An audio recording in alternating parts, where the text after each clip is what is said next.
7-year-old Kai Timfrey adjusted his burgundy tie and surveyed Seoul Foreign School's first-grade classroom with the calculating gaze of a CEO entering a boardroom. Everything was in order. The best seat, front row, center, optimal sightlines to the board and teacher, was his. Strategic positioning mattered, even at 7. He'd claimed it on day 1, defended it for 3 weeks, and today some new student thought they could just... "Excuse me," a voice said behind him, clear, confident, with a slight Nigerian accent that made each word sound deliberate. "You're in my seat." Kai turned slowly. A girl stood there, 7 years old like him. Dark brown skin, hair in neat braids pulled back with a silk ribbon, wearing a perfectly pressed school uniform with a small briefcase, actual briefcase, not a backpack, in her hand. She looked at him the way he looked at people who wasted his time. "This seat," Kai said, pronouncing each word carefully, "has been mine for 3 weeks. Possession is 9/10 of the law. Possession requires legitimate claim." She set her briefcase down with a decisive click. "I submitted a formal request to the administration yesterday for front row seating based on my academic performance metrics. They approved it this morning." Kai blinked. No one had ever academic performance metrics, he repeated. "Top scores in mathematics, science, and language arts. Documented proof." She pulled out a folder from her briefcase. Actually pulled out documentation. "I can provide references if needed." Around them, other first graders were watching with confusion. Some were still learning to tie their shoes. These two were negotiating territory like corporate lawyers. "Virtue Victor," she said, extending her small hand for a handshake. "Professional, formal. Transfer student from Abuja. I don't waste time, I don't do participation trophies, and I don't do backup plans. So, the seat?" Kai stared at her outstretched hand. "No one at this school talked like this. No one dressed like this. No one carried briefcases and documentation to first grade. No one except him." He looked at her. Really looked. She didn't blink, didn't back down. Just waited with the patience of someone who knew they'd already won. Kai made a decision. He moved his things 1 seat to the right. "Temporary arrangement," he said. "Subject to review based on performance." "Acceptable." Virtue sat down, arranged her materials with geometric precision, then looked at him. "You're Kai Timfrey, the one who wore a 3-piece suit to orientation and asked the principal about the school's 5-year strategic plan. You researched me. Obviously, I research all potential competition." She pulled out her notebook. "You're also the one whose father owns half of Seoul and whose mother closed the Huang merger in 3 weeks. You're thorough. I'm efficient. There's a difference." She glanced at him. "Also, your tie is crooked, left side, is 3 millimeters lower than the right." Kai's hand went to his tie automatically, then stopped. Was she... "That was a test," Virtue said, the corner of her mouth twitching, almost smiling. "Your tie is perfect. I wanted to see if you check." For the first time in his entire 7 years of life, Kai Timfrey was completely thrown off balance. He didn't know whether to be annoyed or impressed. The teacher walked in. "Good morning, class. Oh, I see we have our new student. Everyone, this is Virtue Victor from Abuja, Nigeria. Let's make her feel already settled, thank you." Virtue said politely but firmly, then quieter to Kai. "We should discuss study group arrangements, your schedule or mine." "I don't do study groups." "Neither do I. That's why it'll work." Kai looked at her. She looked back. Somewhere in the back of the classroom, a kid was eating glue. And here they were, 2 7-year-olds negotiating academic partnerships like merger agreements. "Thursday. Afternoons," Kai said finally. "Library, bring your data." "Obviously." Virtue opened her notebook. "Also, I should mention, I'm 3 days older than you, so technically I have seniority. Age is irrelevant to intellectual capacity." "Agreed, but I'm still older." "By 3 days. Precision matters, Kai. You said so yourself." He stared at her. She stared back. And despite himself, despite his carefully maintained 7-year-old professionalism, Kai felt something that might have been respect, or possibly the beginning of a headache. With Virtue Victor, it was hard to tell the difference. If you're just joining us and wondering how a 7-year-old ended up negotiating seating arrangements like a corporate executive, pause right here and go watch part 1 first. You'll want to know how this tiny CEO in a 3-piece suit confronted Seoul's most dangerous billionaire and reunited his parents after 7 years of separation. The link is in the description. For everyone who's been waiting for part 2, buckle up. Things are about to get interesting.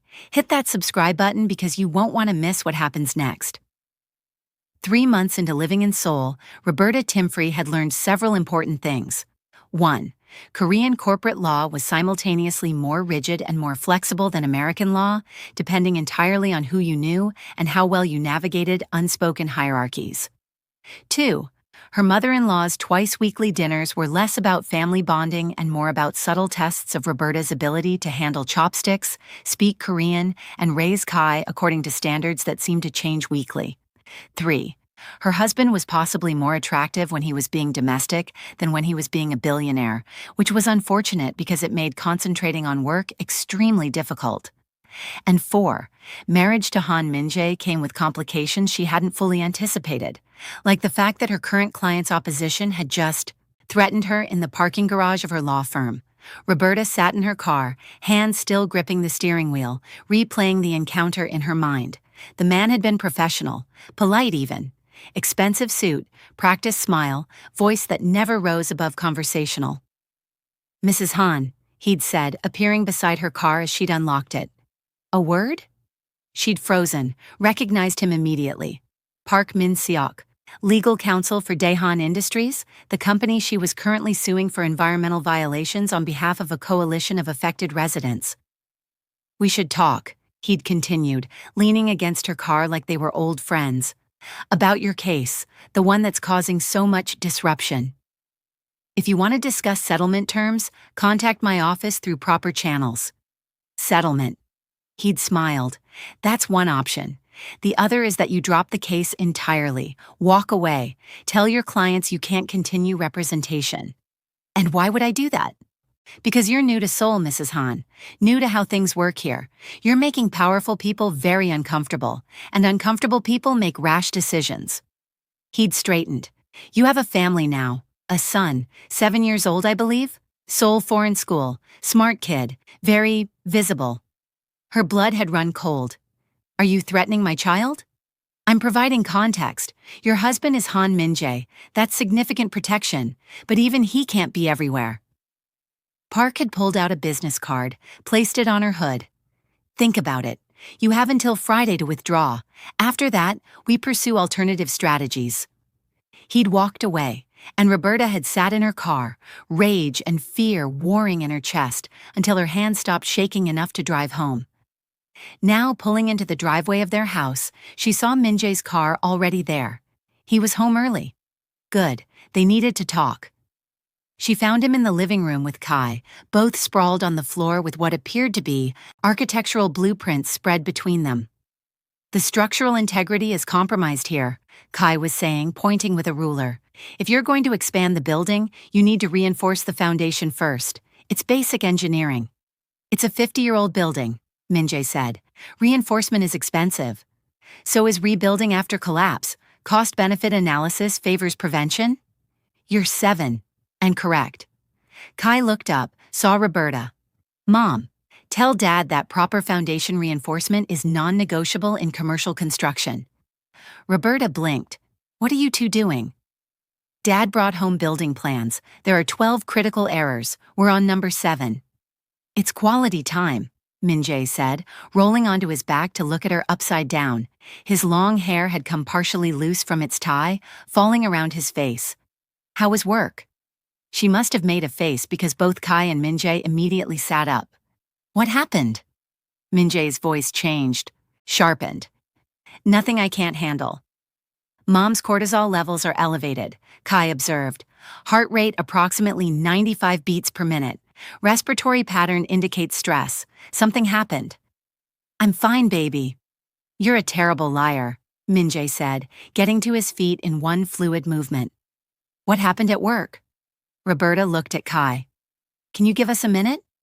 If this is about your case with Daehan Industries and the environmental violations lawsuit, I'm already aware of the situation. I've been monitoring the filings. You've been what? Monitoring the filings. You left your briefcase open last week. The case is interesting. Daehan has significant political connections which complicate litigation strategy, but the evidence of environmental damage is substantial. You should win.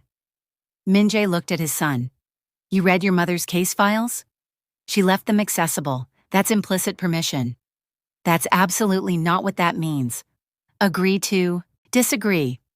Kai stood, brushing off his school uniform. But if someone from Daehan contacted Mom today, she should document everything immediately. Witness intimidation is a criminal offense. Both parents stared at him. How did you? Roberta started. Your hands are shaking. You're home 45 minutes early, which means you left work immediately after something happened, rather than completing your usual end-of-day routine. And you have that specific expression you get when someone has threatened something you care about. Kai adjusted his tie. I'm 7, not oblivious. Min-jae's expression went very still, very cold. The expression Roberta had seen once before, in a hotel lobby, when he'd realized someone had kept his son from him for 7 years. Someone threatened you. It wasn't a question. It's handled, Roberta said. What did they say? Min-jae, what did they say? She looked at Kai. Baby, can you please? I'm not leaving, Kai said flatly. If someone threatened our family, I need to know. You're 7. And this directly affects me since I was specifically mentioned in the threat. He crossed his arms. What did they say about me? Roberta closed her eyes. Of course he'd figured that out too. A man from Daehan Industries approached me in the parking garage, suggested I drop the case, made reference to you being at Seoul Foreign School, implied that bad things happen to people who make powerful enemies. The temperature in the room dropped about 20 degrees. Min-jae pulled out his phone. What are you doing? Roberta asked. Calling my head of security. If someone threatened my family, they're going to learn exactly why that's a terminal mistake. I can handle this legally. You'll handle it legally. I'll handle it practically. He was already dialing. No one threatens my wife. No one mentions my son. And absolutely no one combines those two things and continues to draw breath in this city. Dad, Kai said, don't kill anyone. Mom doesn't like cleaning up bodies. I'm not going to kill anyone. I'm going to make them wish I had. Min-jae turned away, phone to his ear. Yes, conference room, 20 minutes. Bring everything we have on Daehan Industries and Park Min-seok. Roberta sank onto the couch. This was spiraling. Kai climbed up beside her. Are you okay? I'm fine, sweetheart. You're not, but you will be. He leaned against her. Dad's very efficient at removing problems, sometimes aggressively so, but efficient. That's not comforting. It's accurate. Kai pulled out his tablet. I'll start researching Daehan's corporate structure. If they're threatening you, they're vulnerable somewhere. Everyone is. You're doing homework, not corporate espionage. I can multitask. Min-jae ended his call, turned back to them. His expression had shifted from cold rage to calculating assessment.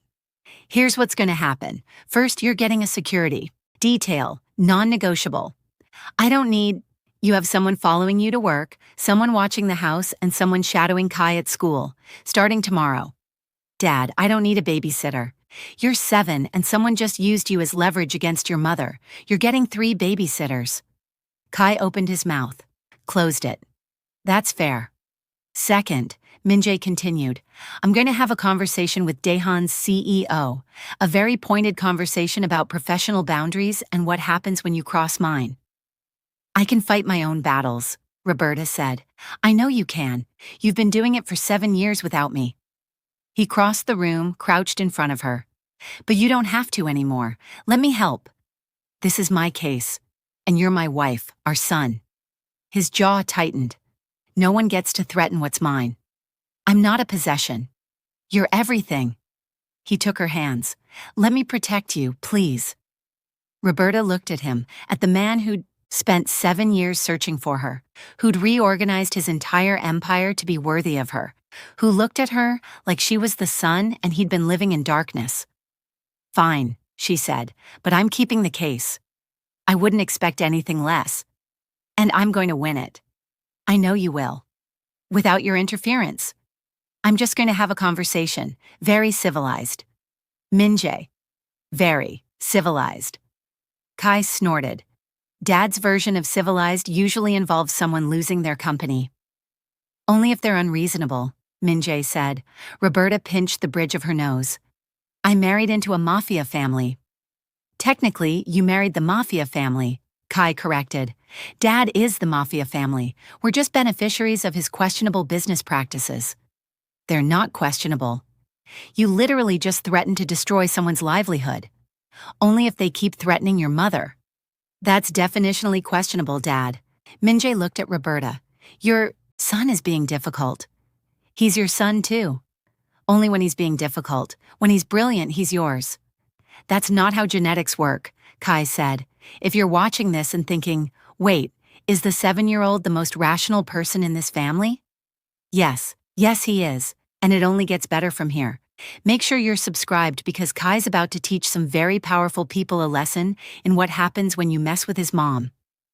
The next morning, Roberta woke up to find Min-jae already gone. His side of the bed was cold, which meant he'd left early.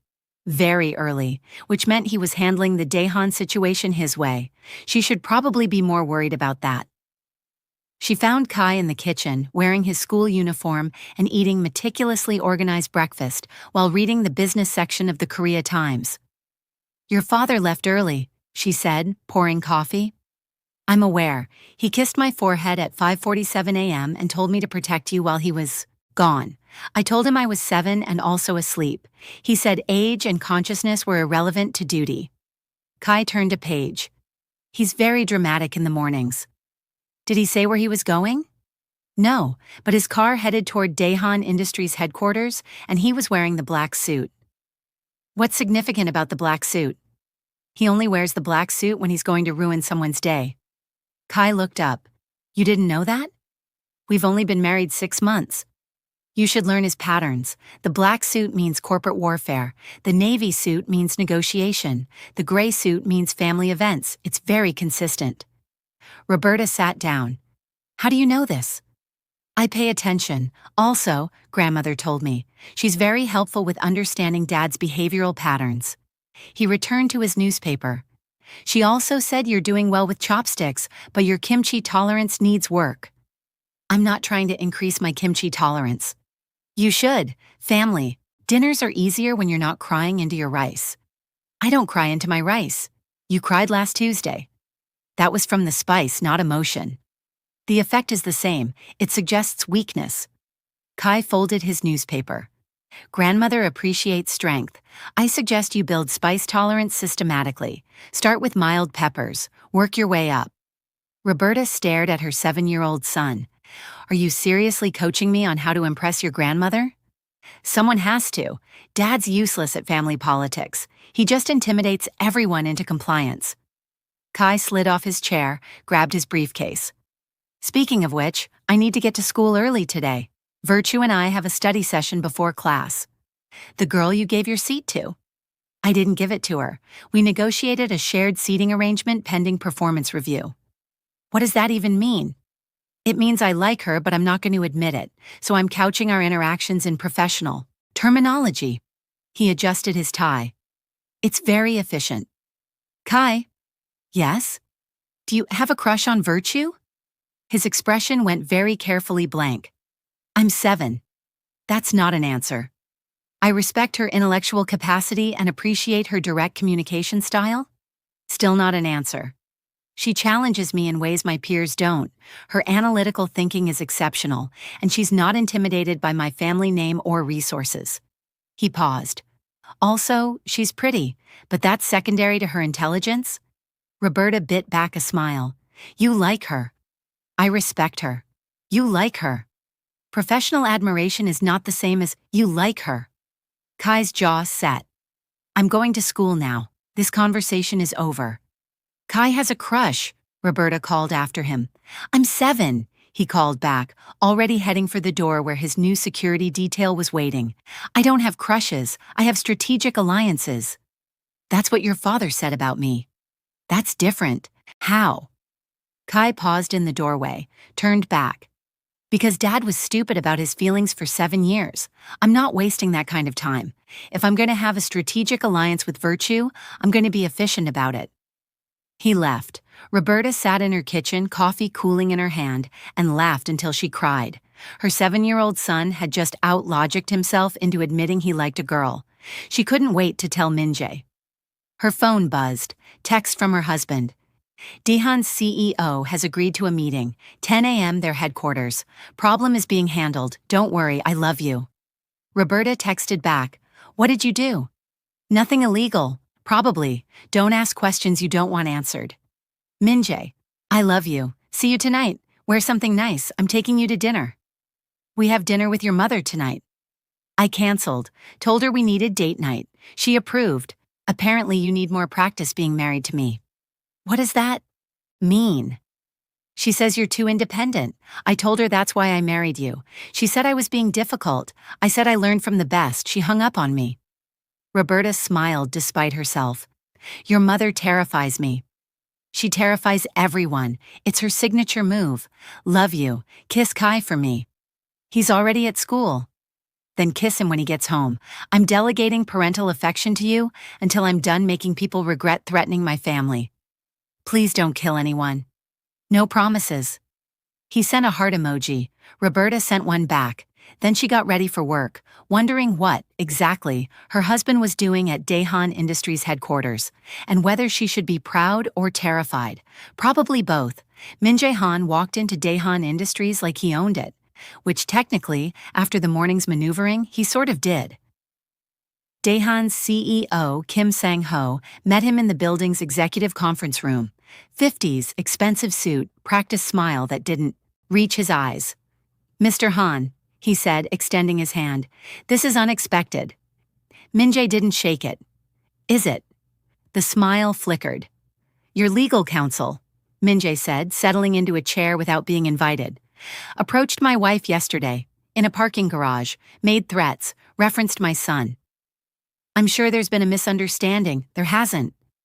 Min-jae pulled out his phone, set it on the table, pressed play. Park Min-seok's voice filled the room. The entire conversation in the parking garage. Every threat, every implied danger. Kim's face went pale. Audio recording without consent is legal in Korea if one party knows about it, Min-jae said. My wife knew. She was wearing a recording device. Has been since the first time your company approached her about dropping the case.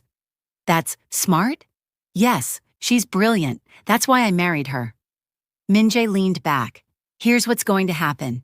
You're going to fire Park Min-seok today. You're going to issue a formal apology to my wife. You're going to settle her case with her clients for the full amount she's requesting plus 20% for emotional distress. That's absurd. Or, Min-jae continued, I'm going to release this recording to the media, along with some very interesting information about Daehan's corporate structure that my research team compiled this morning. Did you know you have 16 shell corporations routing profits through tax havens, and that 3 of them are technically in violation of international sanctions? Kim shot to his feet. You're blackmailing me. I'm negotiating. There's a difference. Min-jae stood slowly. You threaten my wife, mention my son. Those are the 2 things in this world I care about more than anything else. More than money, more than business, more than my own life. He stepped closer. So here's the negotiation. You do everything I just said, or I destroy your company so completely that your grandchildren will still be paying for your mistakes, your choice. Silence. Kim's hands were shaking. You can't. I own 6% of Daehan's outstanding shares as of 8 a.m. this morning. I bought them through various holding companies. It's not controlling interest, but combined with the 3 board members who owe me favors, it's enough to call a vote of no confidence in your leadership. Min-jae smiled. It wasn't friendly. And I have friends in the prosecutor's office who would be very interested in those shell corporations. This is illegal. No. This is business. Your counsel made it personal when he threatened my family. I'm making it business again, on my terms. Min-jae picked up his phone. You have until 5 p.m. today to fire Park Min-seok and call my wife with a settlement offer. Every hour you delay, I buy another 2% of your company. By tomorrow, I'll own enough to remove you entirely. He walked to the door, paused. One more thing, if anyone from your company approaches my wife, my son, or anyone in my family ever again, I won't negotiate. I won't threaten, I'll just act, and you won't see it coming until it's too late." He looked back. "Are we clear?" Kim nodded, jaw tight. "Good. Give my regards to your wife. I hear she's lovely. It would be a shame if she had to watch her husband's company collapse because he made poor decisions about who to threaten." Min-jae left. His phone rang before he reached his car. Unknown number. "Mr. Han." A different voice, smooth, dangerous. That was quite a performance. Min-jae stopped walking. "Who is this?" "Someone who's been watching your wife's case with great interest. Someone who has significantly more resources than Daehan Industries." A pause. "Someone who doesn't appreciate you interfering in our business." "Your business?" "Daehan is connected to several of my operations. Them settling with Mrs. Han creates complications." "Then you should have kept better company?" "Perhaps, or perhaps you should. Teach your wife not to take cases that draw the wrong kind of attention." The voice hardened. "This is your only warning, Han. Back off, or the next threat won't be as polite as a conversation in a parking garage." The line went dead. Min-jae stood in the parking lot, cold fury spreading through his chest. Daehan wasn't working alone. They had backing, the kind of backing that didn't make threats lightly. This was bigger than a single environmental lawsuit. This was organized, connected, and it had just painted a target on his family's back. He dialed his head of security. "I need a full background on every person and organization connected to Daehan Industries, and I need protection details doubled on Roberta and Kai. Now." He got in his car. Someone had just made a critical mistake. They'd threatened his family twice. Once might have been forgiven. Twice meant war. That evening, over dinner at an upscale restaurant overlooking the Han River, Roberta noticed her husband was distracted. "You're thinking about something," she said. "Always. Something specific." Min-jae looked at her. Long hair loose around his shoulders now, expensive black suit jacket draped over his chair, white shirt with the top two buttons undone. He looked like he'd stepped out of a magazine spread titled "Dangerous Men Who Own Soul." "Daehan settled," he said finally. "I know, they called this afternoon, full amount plus 20%. She sipped her wine. "What did you do?" "Made it clear that threatening you has consequences." "What kind of consequences?" "The kind that involve them doing exactly what I tell them." He reached across the table, took her hand. "But we have a problem." "What kind of problem?" "The kind that doesn't end with Daehan." He told her about the phone call, the threat, the implication that whoever was behind this had resources that dwarfed a single corporation. Roberta set down her wine glass. "So what do? We fight smart, we're careful, and we don't let them see us scared." He squeezed her hand. "But you need to promise me something." "What?" "If I ask you to drop the case, you'll consider it." "Min-jae." "Not giving up, not walking away, just considering." His eyes were serious. "If things escalate, if the danger becomes real, I need to know you'll prioritize safety over winning." Roberta wanted to argue, wanted to tell him she'd never back down, but she thought about Kai, about the life they were building. "I'll consider it," she said, "but I'm not making promises. That's all I ask." They finished dinner, walked along the river, talked about everything except the case, and when they got home, they found Kai still awake, sitting in the living room with a tablet and several books spread around him. "It's 10 p.m., Roberta said. "Why aren't you in bed?" "I was researching." He looked up. Daehan Industries has connections to 6 major corporations, 3 of which have documented ties to organized crime. The environmental violations case Mom is handling isn't just about one company. It's about an entire network of operations that use environmental deregulation as a profit mechanism. Min-jae and Roberta exchanged looks. "Kai," Min-jae said carefully, "how did you access that information?" "Uncle Junho's computer. He left it unlocked when he visited last week. I may have installed tracking software." "You did what?" "Uncle doesn't trust me. Said I'm too American, too young, too unproven. I wanted to know why he was really visiting." Kai pulled up a file. "Turns out he's been communicating with Daehan's parent company about Dad's inappropriate interference in their business operations." Min-jae went very still. Your uncle, he said slowly, is working against me. Has been for 3 months. 3 months after the wedding, actually. Kai pulled up another file. He's been trying to undermine your position in the family, wants to position himself as the better choice for family leadership. The Daehan connection is part of his strategy. They're leveraging mom's case to make you look unstable and overprotective. Kai, Roberta said, you hacked your uncle's computer. I installed software when he wasn't looking. That's different. No, it's really not. It was for the family's benefit. That doesn't make it legal. Neither is threatening people in parking garages, but here we are. Min-jae started laughing. Actually laughing. What's funny? Roberta demanded. Our 7-year-old just exposed a corporate conspiracy and family betrayal before I could. He looked at Kai. What else did you find? Evidence that Uncle Jun-ho has been meeting with 3 board members about challenging your leadership. Financial records showing he's been moving family assets into personal accounts, and messages suggesting he's planning something at the quarterly family meeting next month. A coup, essentially. Min-jae sat down on the couch, ran his hands through his hair. Your uncle is trying to take over the family business. Yes. And you uncovered this by spying on him. Yes.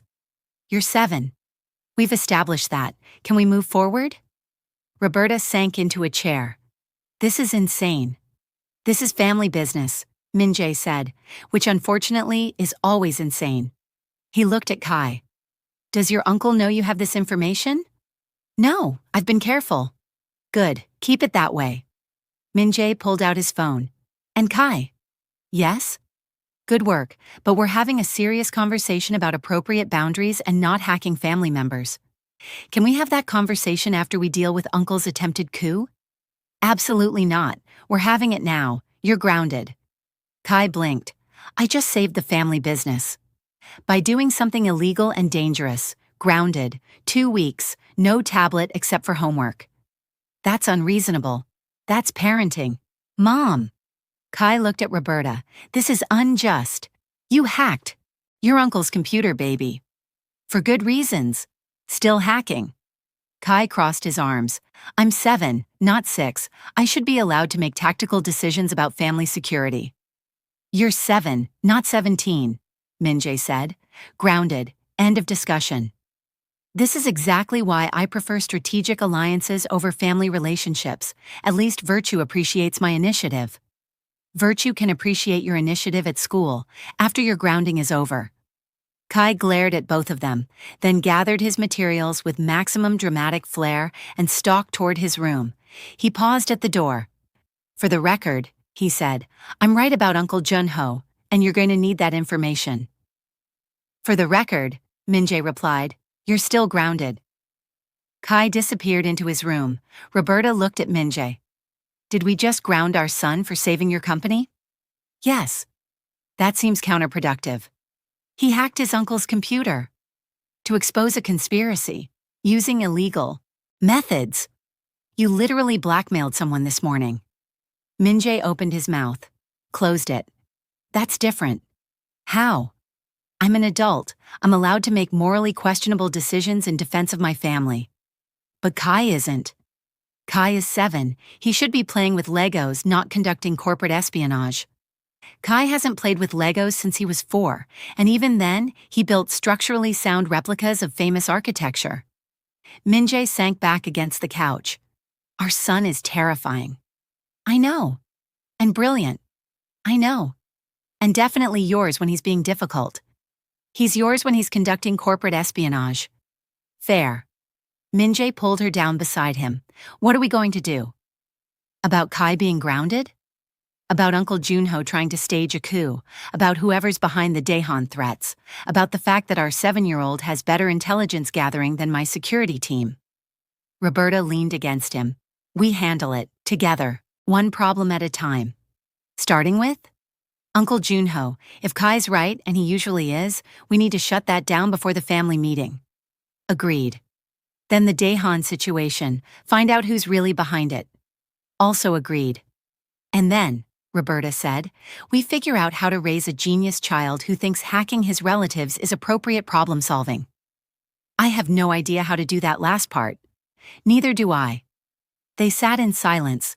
Min-jae's phone buzzed. Text from his mother. I hear the child is grounded. For what? Min-jae typed back. Corporate espionage. Did he find anything useful? Very. Then why is he grounded?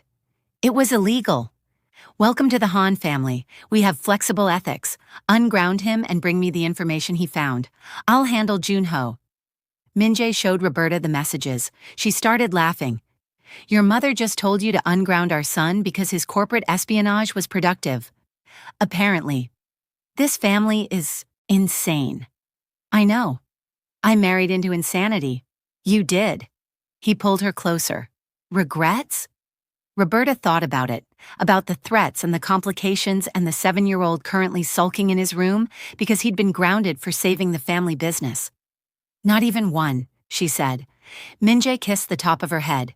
Good, because it only gets weirder from here. How much weirder? Well, tomorrow my mother is coming over to interrogate Kai about Uncle Junho's conspiracy. Next week we have the quarterly family meeting where we have to outmaneuver said uncle.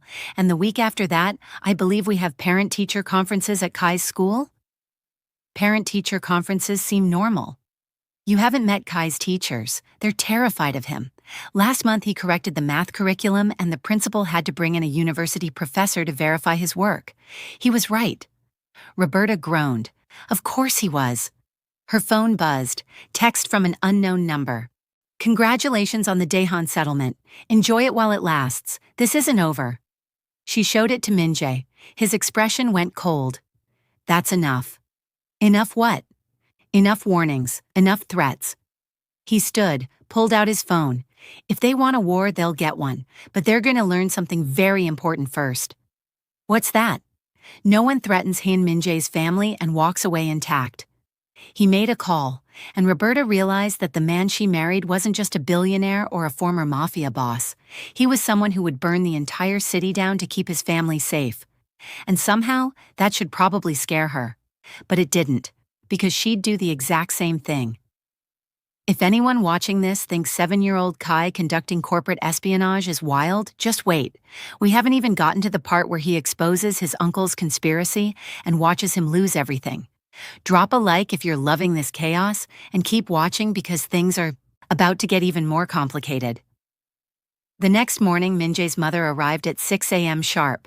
Kai answered the door, still grounded but impeccably dressed in his school uniform. Diddy. Grandmother, he said formally. This is unexpected. No, it's not. I texted your father I was coming. She swept past him into the house, elegant in a designer hanbok, carrying herself like the queen she essentially was. Where's the information on your uncle? I'm grounded. For? Corporate espionage. Were you successful? Very. Then you're doing fine work. Where's the data? Kai blinked. I'm grounded from my tablet. This is family business. Grounding is suspended for matters of family security. She looked around. Where are your parents?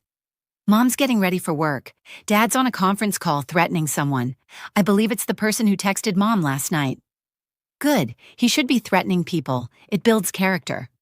She settled onto the couch. Get your tablet. Show me what you found. Kai hesitated. Grandmother, I appreciate your confidence, but Dad specifically said, your father works for me. The family works for me. And right now, the family needs the information you uncovered. Get your tablet.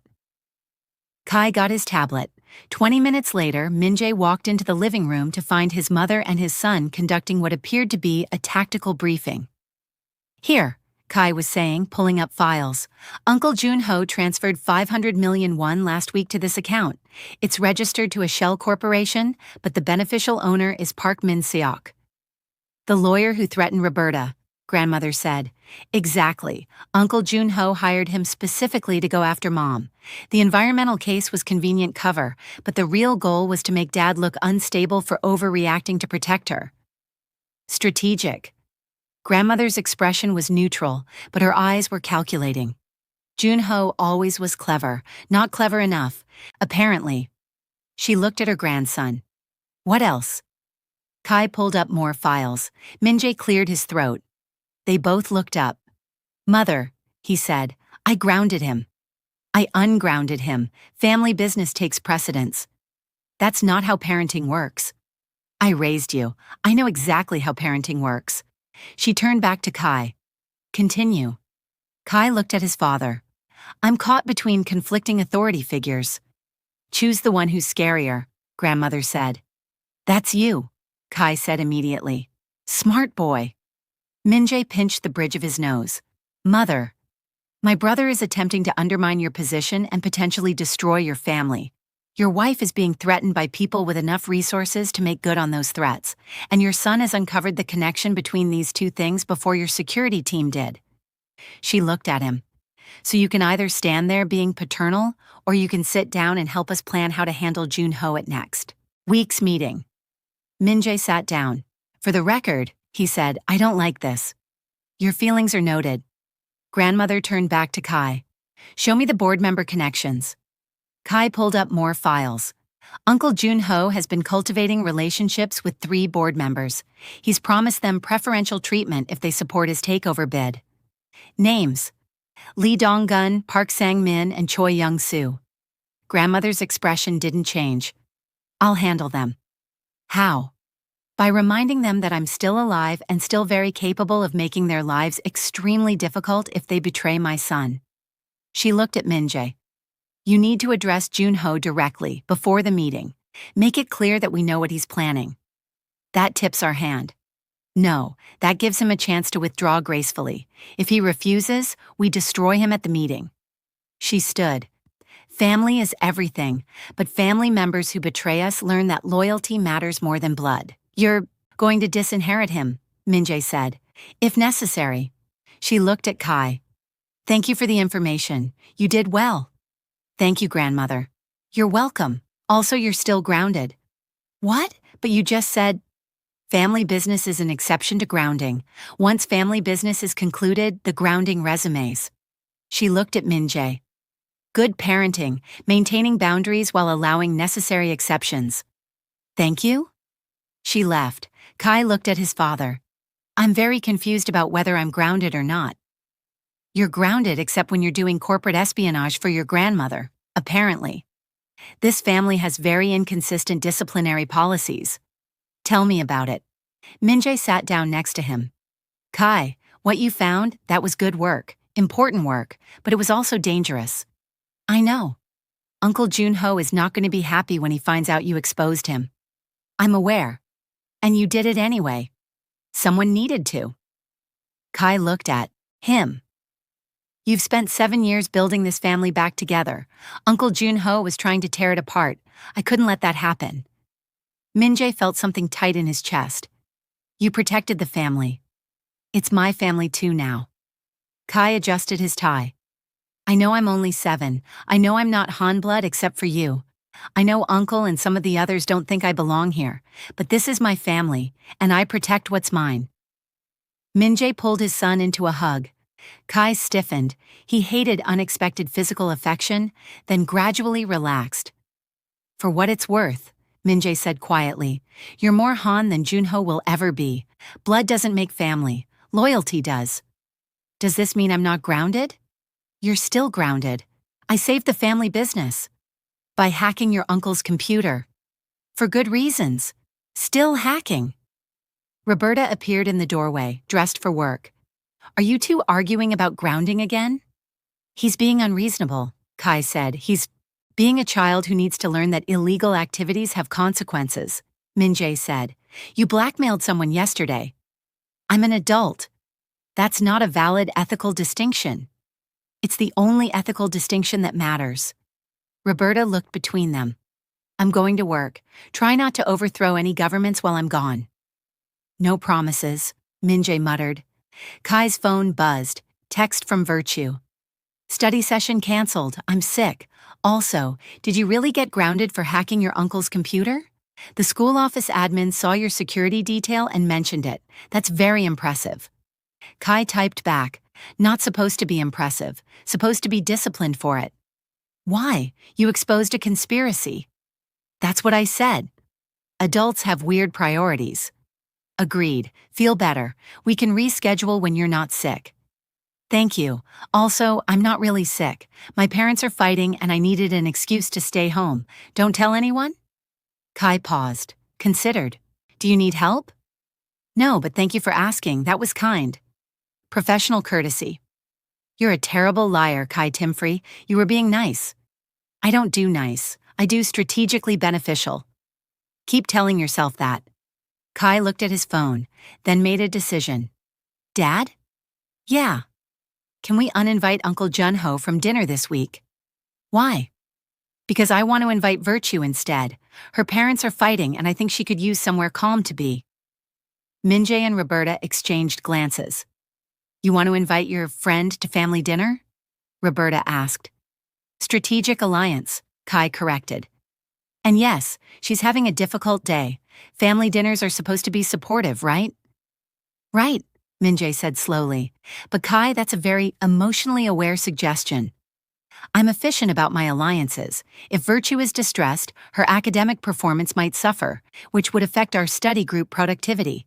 It's logical to address the source of distress. You like her, Roberta said. I respect her capabilities. You like her. I'm 7. You definitely like her. Kai glared at both of them. This is why I don't share personal information. You weaponize it. We're not weaponizing, Minjae said. We're observing. You're being protective of Virtue. I'm being strategically supportive. You're being sweet. I'm being efficient. You're being sweet and it's adorable. Kai's jaw set. Forget I asked. I'll handle Virtue's situation independently. He marched toward his room. Kai, Roberta called. You can invite her to dinner. He stopped. Really? Really, any friend of yours is welcome. Strategic alliance. Any strategic alliance of yours is welcome? Kai considered. She'll need to be picked up and dropped off. Her parents probably shouldn't see our house. Why not? Because Dad's security detail would intimidate them. Our house is the size of their entire neighborhood, and Virtue specifically said she doesn't want people knowing her family is going through a difficult time. Professional discretion. Minjae looked at his son. You're protecting her privacy. I'm respecting her boundaries. You like her so much. I'm going to my room now. This conversation is over.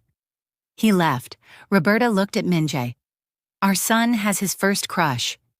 Our son is conducting emotional risk assessment for his strategic alliance. That's the same thing. I know. Minjae smiled.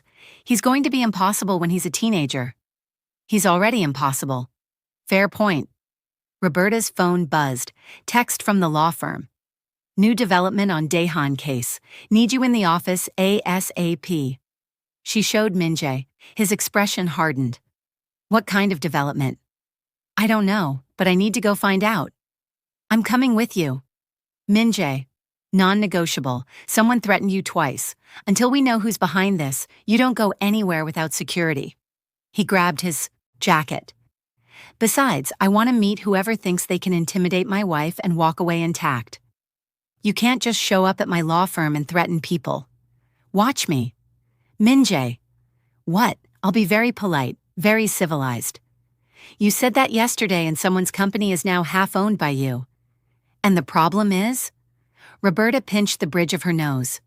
I married into chaos. You love it. I love you. The chaos is just included. Minjae kissed her. Let's go find out what new development is trying to ruin our day. They left, and Kai, watching from his window, pulled out his tablet. Grounded or not, if someone was threatening his mother again, he was going to find out who. And then he was going to make them regret it, because Kai Timfrey was 7 years old, brilliant and absolutely done with people who thought his family was an acceptable target.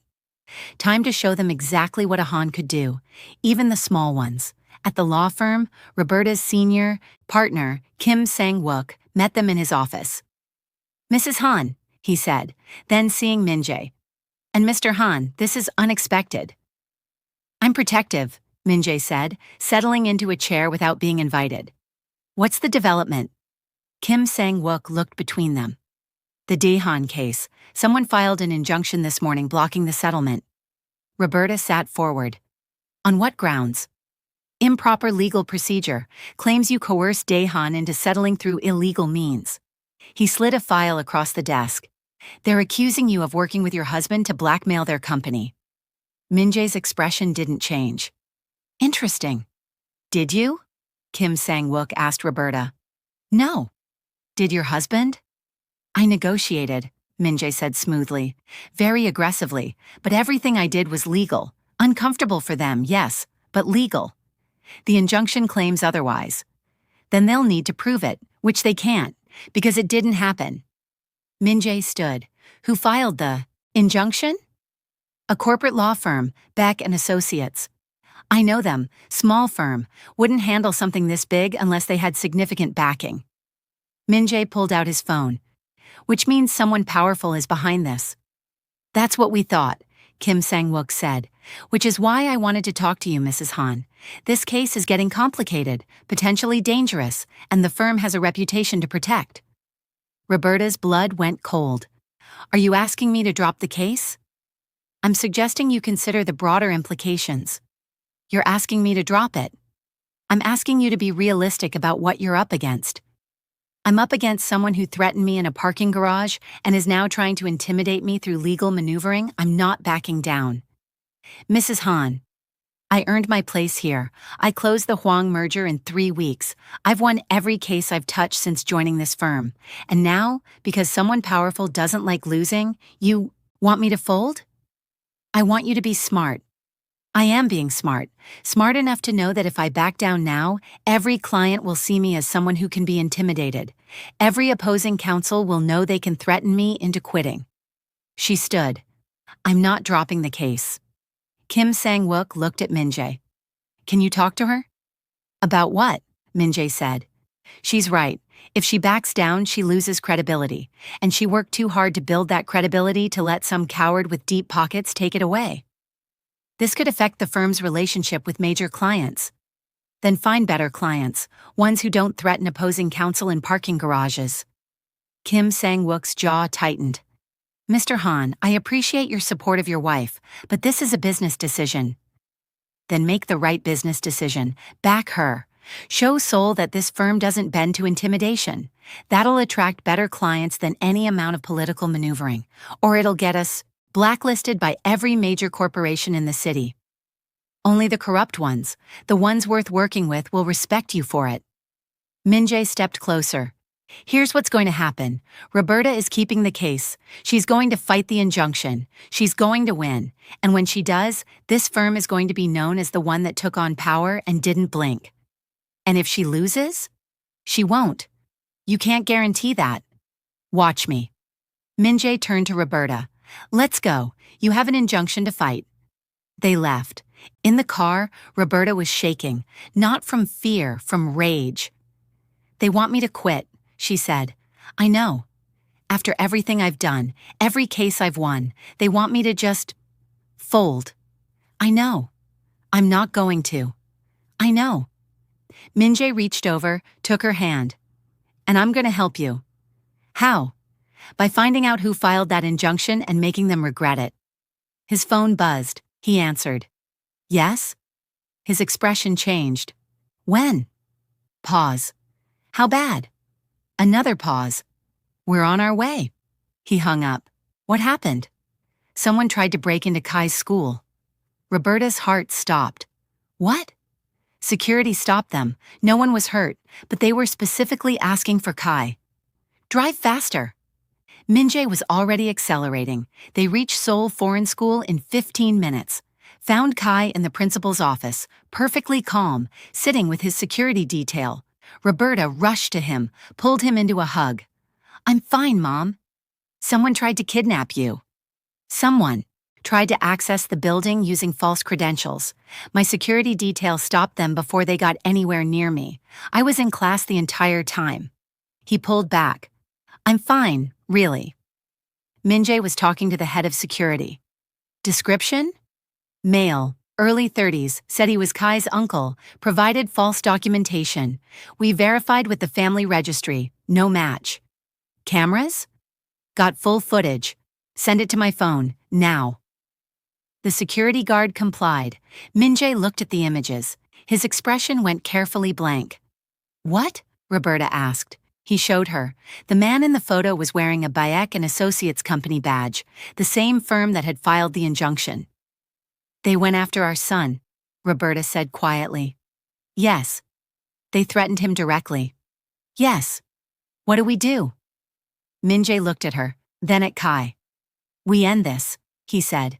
Today, right now. No more warnings, no more negotiations. How? By showing them exactly what happens when you threaten a Han.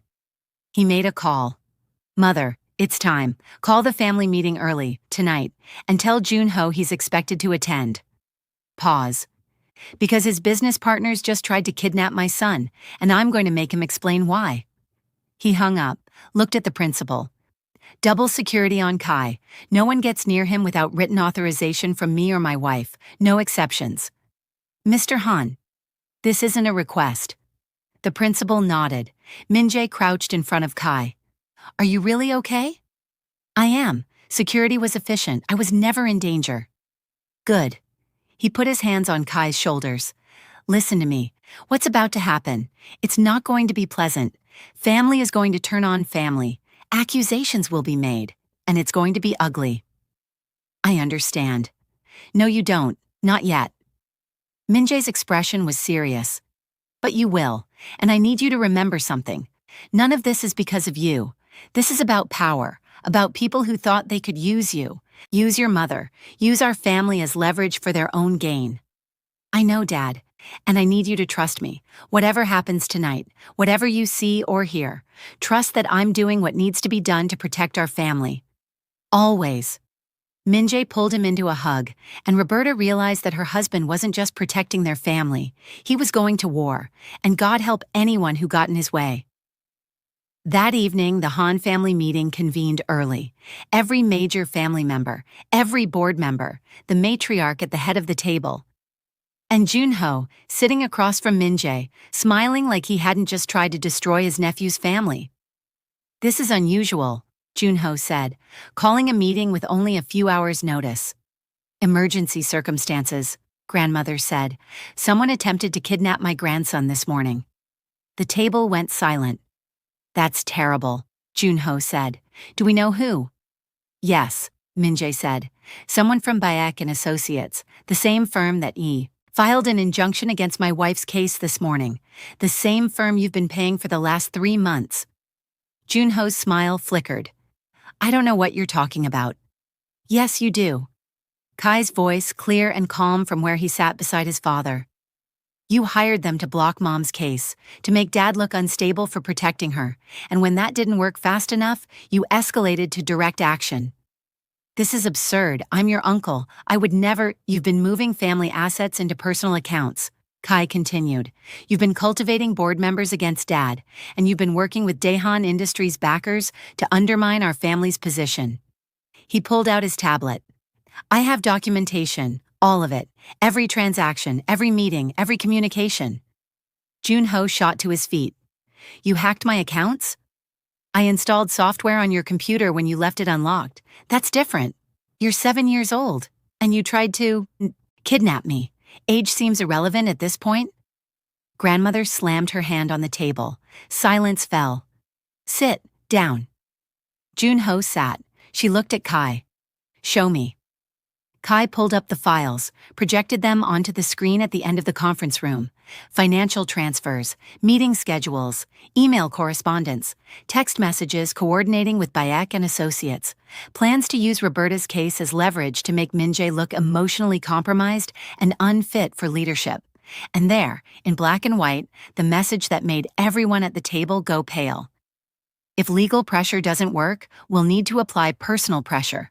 The child is the obvious leverage point. Junho's face had gone white. I didn't authorize that, he said. I never said to go after Kai. But you knew. Min-jae's voice was cold, dead. You knew your partners were escalating. You knew they were threatening my wife, and you did nothing to stop it because it served your purposes. I was trying to protect the family business from your emotional decisions. By partnering with people who threaten children? Grandmother's voice could have cut glass. By betraying your own blood for what? A chance at leadership you've never been capable of handling? I'm more capable than him.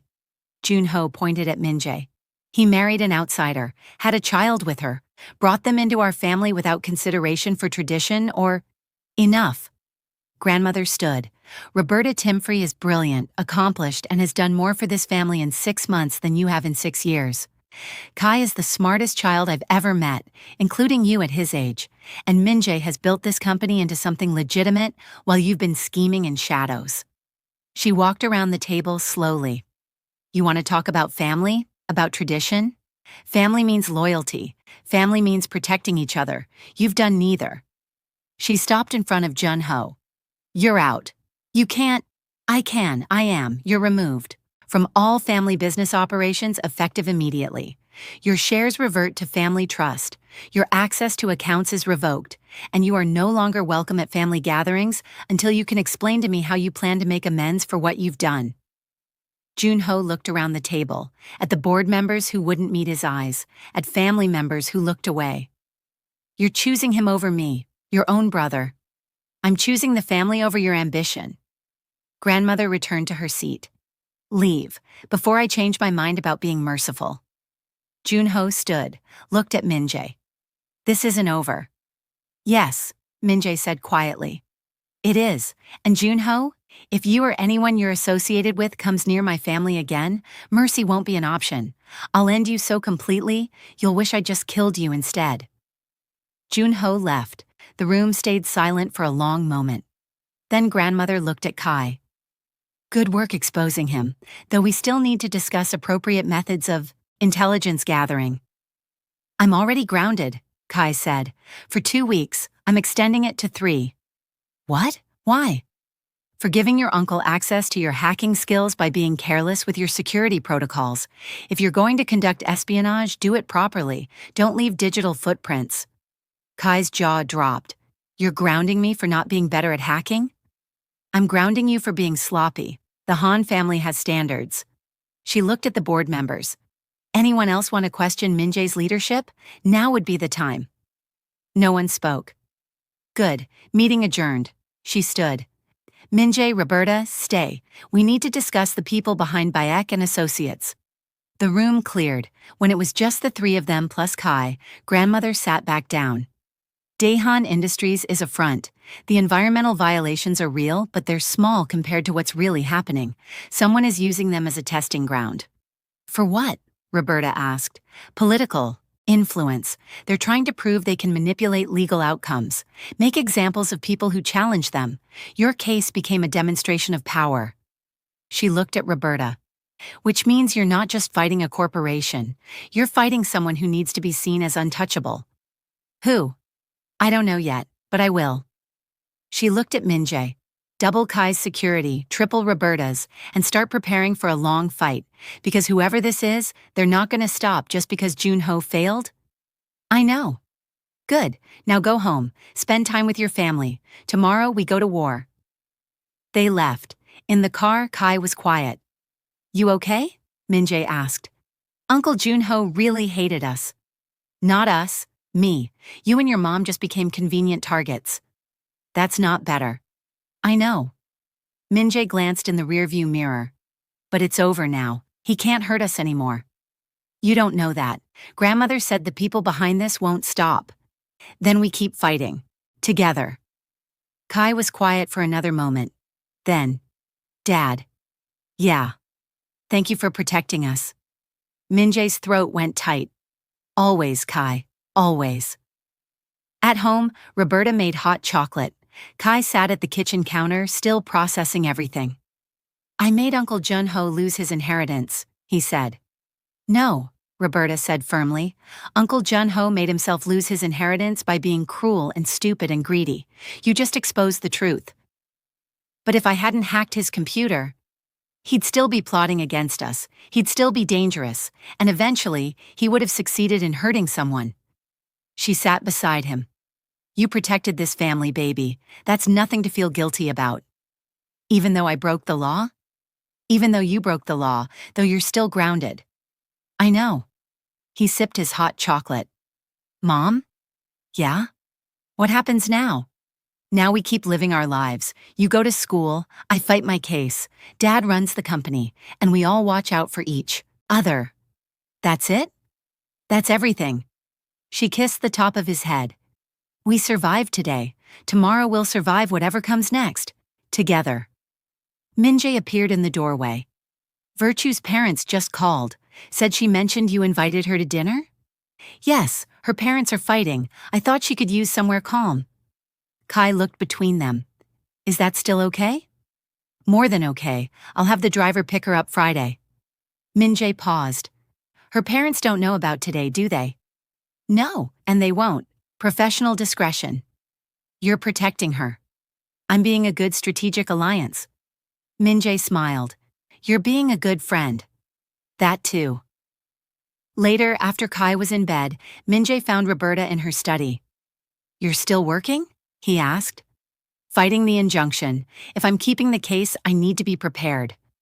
He walked up behind her, put his hands on her shoulders, started massaging. You don't have to do this alone. I know, but I need to prove I can.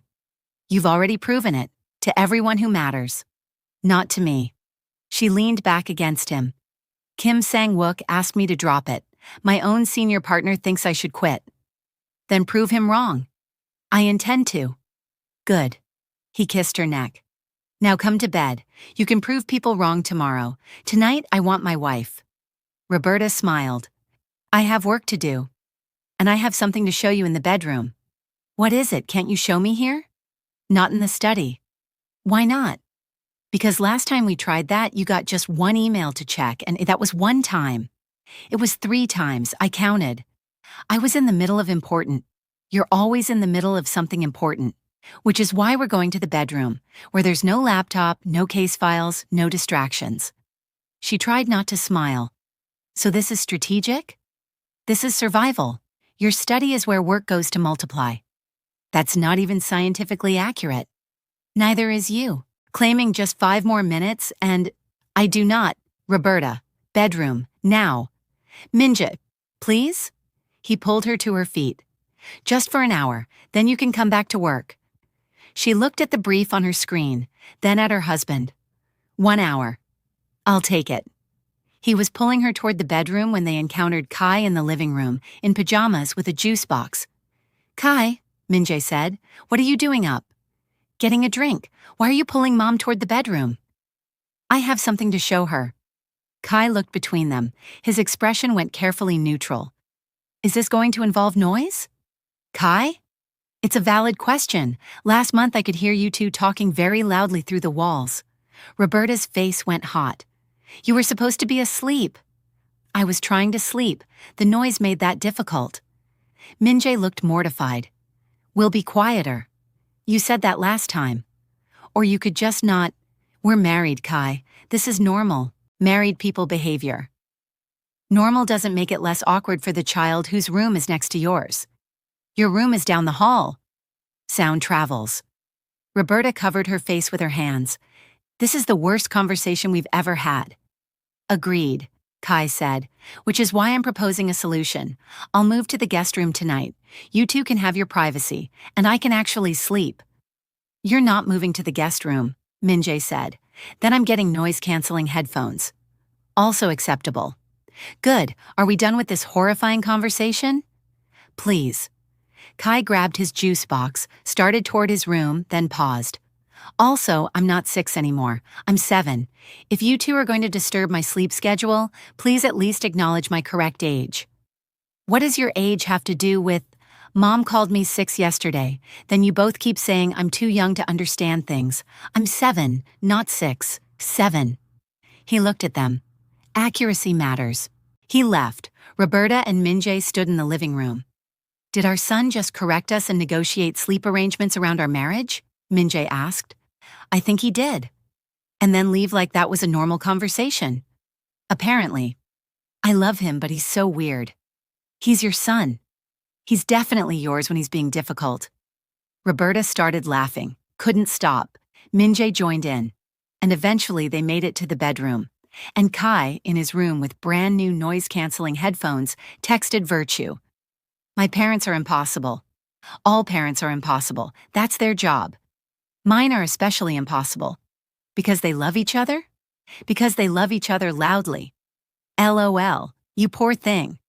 Also, you're still coming to dinner Friday? I checked with them. Are you sure? I don't want to intrude on family time. You're not intruding. You're a strategic alliance requiring temporary support during a difficult period. I'm your friend who needs somewhere calm while my parents figure out their issues. That's what I said. No, you said strategic alliance. Same thing. It's really not, Kai. Agree to disagree. You're terrible at admitting you care about people. I care about operational efficiency and mutually beneficial relationships. You care about me. Kai stared at his phone, typed, deleted, typed again. Maybe. That's the closest to honesty I've ever gotten from you. Don't get used to it. Too late. See you at school tomorrow? If I'm not grounded from attending? You're grounded from school? No, but my parents have very inconsistent disciplinary policies. I like them already. You haven't met them? I like them for raising you. Kai felt something warm in his chest, typed, see you tomorrow. Then, after hesitating, and virtue. Yes? Thank you for being my friend. I thought I was a strategic alliance. You're both. That's very emotionally mature of you. Kai Timfrey. I'm 7, not 6. Emotional maturity is expected? Good night, Kai. Good night, Virtue. He put his phone down, smiled despite himself, and went to sleep thinking that maybe strategic alliances weren't so different from friendships after all. If you've made it this far and you're not already subscribed, what are you even doing? Hit that button because part 2 is just getting started. Trust me, you don't want to miss what's coming next.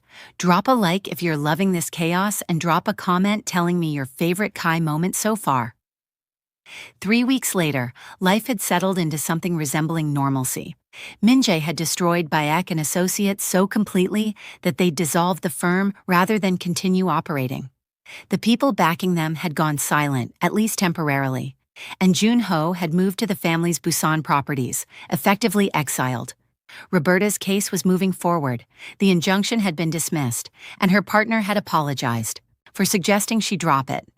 Kai was still grounded but had negotiated down to 1 week by arguing that continued punishment for past offenses constituted cruel and unusual punishment under international human rights law. Min-jae had looked at Roberta. Did he just cite human rights law to get out of being grounded? He did. That's horrifying and impressive in equal measure. Welcome to parenting a genius. And Virtue had come to dinner. Kai had been nervous. Actually nervous, which was unusual enough that both Min-jae and Roberta noticed.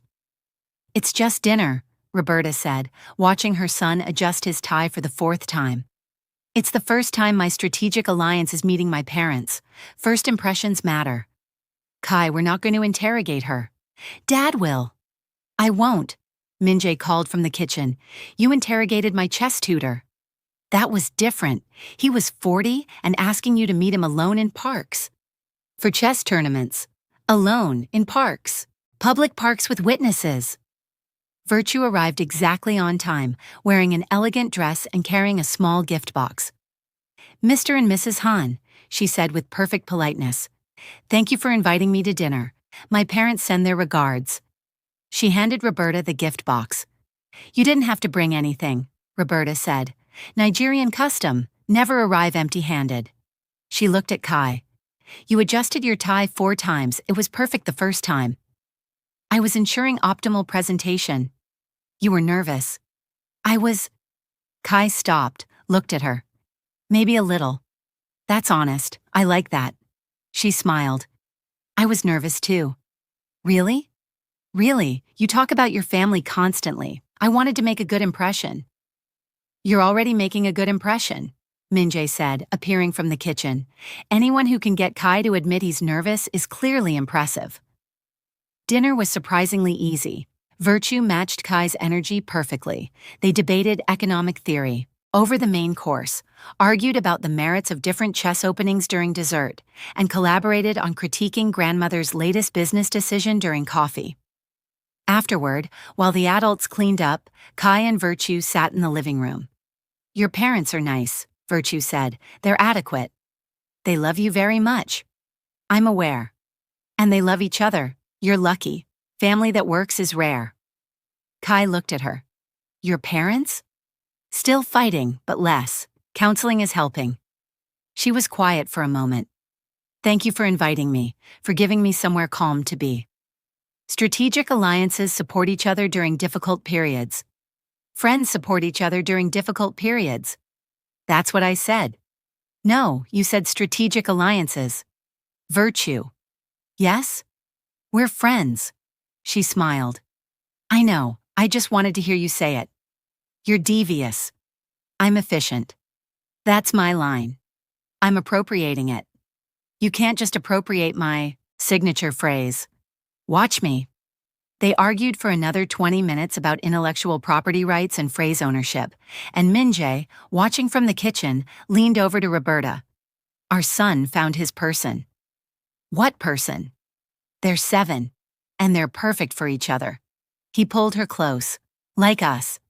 We caused an international incident, ran away pregnant, and didn't speak for 7 years. That's not perfect. We found our way back. That's perfect enough. Roberta leaned into him, watched their son debate with his friend, strategic alliance, whatever they were calling it, and thought about how far they'd come, from that hotel lobby in Seoul where a tiny CEO confronted his father for the first time, to this, family, home, safety. Min-jae? Yeah? I want 4 kids. He blinked. What? I said I want 4 kids. You said 2. I'm telling you I want 4. We're negotiating family size now? We're discussing it. This is because of Kai, isn't it? You want more tiny executives running around. 1 is plenty, but I want more children, a bigger family. Min-jae looked at her. You're serious. I'm serious. 4 kids. 4 kids, he considered. I'll agree to 3. 4. 3. 4 or I'm not having this conversation. You're negotiating like Kai. I learned from the best. She turned to face him. 4 kids, Min-jae, big family, loud dinners, chaos and love and everything that comes with it. He looked at her, at the woman who ran away pregnant and came back stronger, who raised their son alone, who fought for her career and her family with equal fierceness. 4 kids, he said finally. Really? Really, but I'm choosing the names for the last 2. Deal. They shook on it, and Kai from the living room called out, Are you 2 negotiating family size? No, they both said. You are, I can hear you. Also, I vote for 2 siblings maximum. More than that reduces individual attention, allocation. You don't get a vote, Roberta called back. I'm the oldest child. I absolutely get a vote. That's not how families work. It should be. Virtue was laughing. Your family is chaos. I know, Kai said, but it's my chaos. You love them. Obviously, they're mine. That's very possessive. That's very accurate. He looked at her. Also, you're laughing. You never laugh. It's very nice. Are you complimenting me? I'm making an observation. You're definitely complimenting me. Agree to disagree. You're terrible at this. At what? Having feelings and admitting it. Kai's jaw set. I have feelings. I'm just efficient about expressing them. By not expressing them at all? By expressing them strategically. That's not a thing. It's absolutely a thing. Prove it. Kai looked at her challenging smile, at the way she looked at him like he was interesting instead of weird. You're my best friend, he said. There, feeling expressed, strategically. Virtue's smile softened. You're my best friend too. Good. Now can we please go back to arguing about chess? Emotions are uncomfortable. Emotions are human. I'm 7. I'm barely human yet. You're definitely human, Kai Timfrey. Just a very weird human. I'll accept that. They went back to their chess debate, and the Han household settled into evening. Tomorrow would bring new challenges. The people behind Daehan were still out there. Roberta's case was far from over, and the family dynamics were still complicated. But tonight, there was hot chocolate and chess debates and laughter. Tonight, there was family. And for the Hans, that was everything. 1 month later, Roberta sat in her bathroom staring at a pregnancy test. Negative. Again. They'd been trying for 3 months. After the 4 kids negotiation, they'd both been excited, ready, but month after month, negative. She heard Min-jae's footsteps in the bedroom. Roberta? She quickly hid the test, came out smiling. Hey! He looked at her, really looked. Negative again. Her smile crumbled. How did you've been taking tests. I've seen the trash. He pulled her close. It's okay. It's been 3 months. That's not very long. It feels long. I know. He kissed the top of her head. But we have time. There's no rush. I'm almost 30. There's definitely a rush. Roberta, what if something's wrong? What if I can't? Then we figure it out. Together. He pulled back to look at her. But 3 months doesn't mean anything's wrong. Sometimes these things just take time. She wanted to believe him, but the negative tests kept piling up, and with each one, the fear grew a little more. What if she couldn't give him more children? What if Kai was all they'd have? Not that Kai wasn't enough, he was extraordinary, but she wanted more, wanted the chaos and noise and love of a big family, wanted to give Min-jae everything he'd missed with Kai's early years. Stop, Min-jae said. Stop what? Overthinking, I can see it happening. He cupped her face.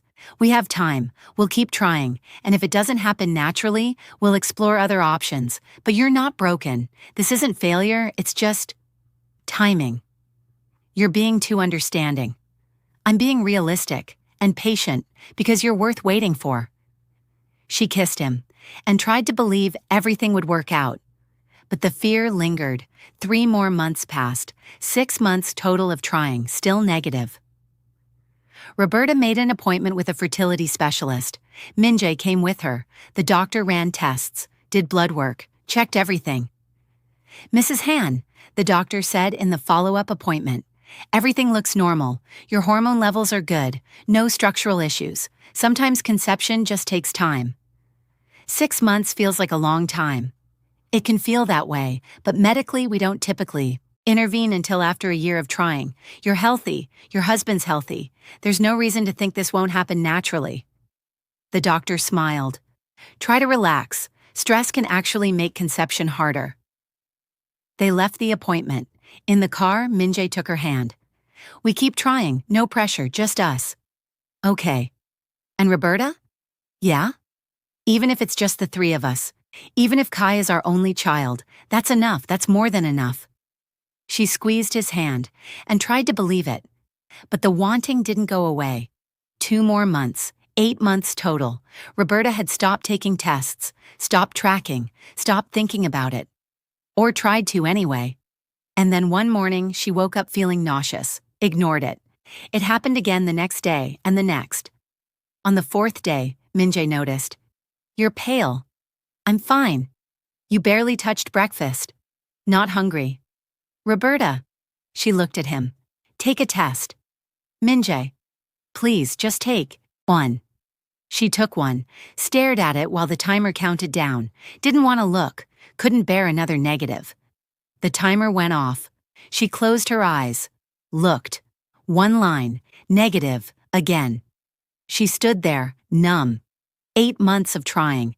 8 months of hope turning to disappointment. 8 months of feeling like her body was betraying her. Roberta, Min-jae called from the bedroom. She didn't answer, just stared at that single line.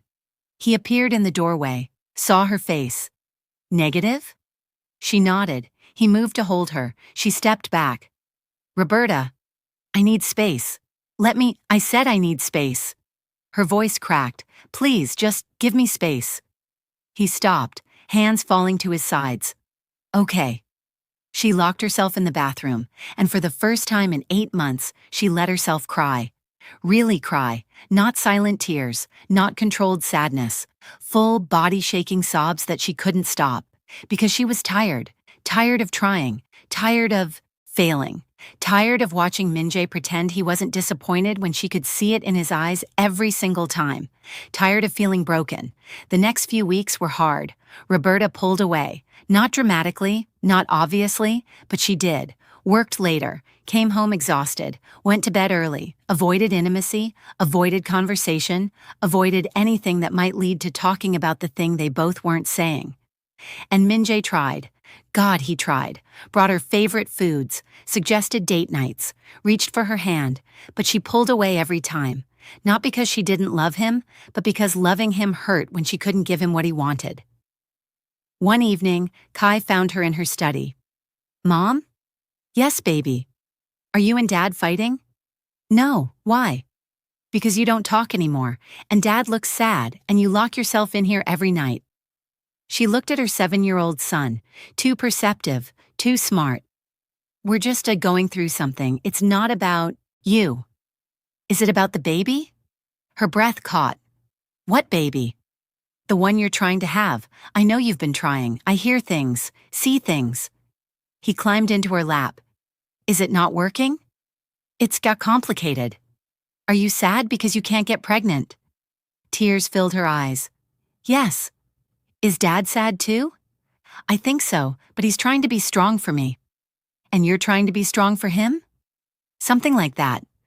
Kai was quiet, then, "That's stupid." "Kai, it is. You're both sad but pretending you're not. That doesn't help anyone." "Sometimes adults do stupid things." "Clearly." He looked at her. "You should talk to Dad, for real. Not the fake talking where you say you're fine but you're not." "When did you get so wise?" "I've always been wise. You just don't listen." She hugged him and thought about how her 7-year-old understood her marriage better than she did. That night, she found Min-jae in their bedroom, sitting on the edge of the bed, looking exhausted. "Min-jae." He looked up. "Yeah?" "I'm sorry." "For what?" "For pulling away, for shutting you out, for making this harder than it needs to be." He stood, crossed to her. "You don't have to apologize." "I do, because I've been so focused on my pain that I haven't seen yours, and that's not fair." "Roberta, let me finish. I know you want more kids. I know I'm disappointing you every month. I know you're trying to be supportive, but I can see it's affecting you too, and I'm sorry. I'm so sorry I can't give you what you want." "Stop." He cupped her face. "Stop apologizing for something you can't control. Yes, I want more kids, but I want you more. Happy, healthy, not destroying yourself trying to get pregnant. But no buts. We take a break. Stop trying, stop stressing, just be us again. And if it happens, great. If it doesn't, we figure out other options. But I'm not losing you to this." She kissed him. For the first time in weeks, really kissed. Him. "I love you," she whispered. "I love you too." They held each other and agreed to stop trying, to take the pressure off, to just be a family of 3. But 3 months later, Roberta sat in her car outside the law firm, hands shaking, staring at her phone, at the calendar app, at the date she'd been avoiding looking at. 2 weeks late. She was 2 weeks late. After they'd stopped trying, after they'd given up, after she'd finally accepted that maybe Kai was enough. Her body decided to play games with her again. She pulled a pregnancy test from her purse, the one she'd bought on impulse yesterday, the one she'd been too scared to take, and sat there in the parking garage alone, wondering if she had the strength to hope one more time. Is Roberta pregnant, or is her body just torturing her one more time? After 8 months of negatives and finally giving up, could this be it? If you're dying to know what that test says, you need part 3. Hit subscribe right now, smash that like button and drop a comment. Do you think she's finally pregnant, or is this another heartbreak? Let me know. Thanks for watching, and I'll see you in part 3.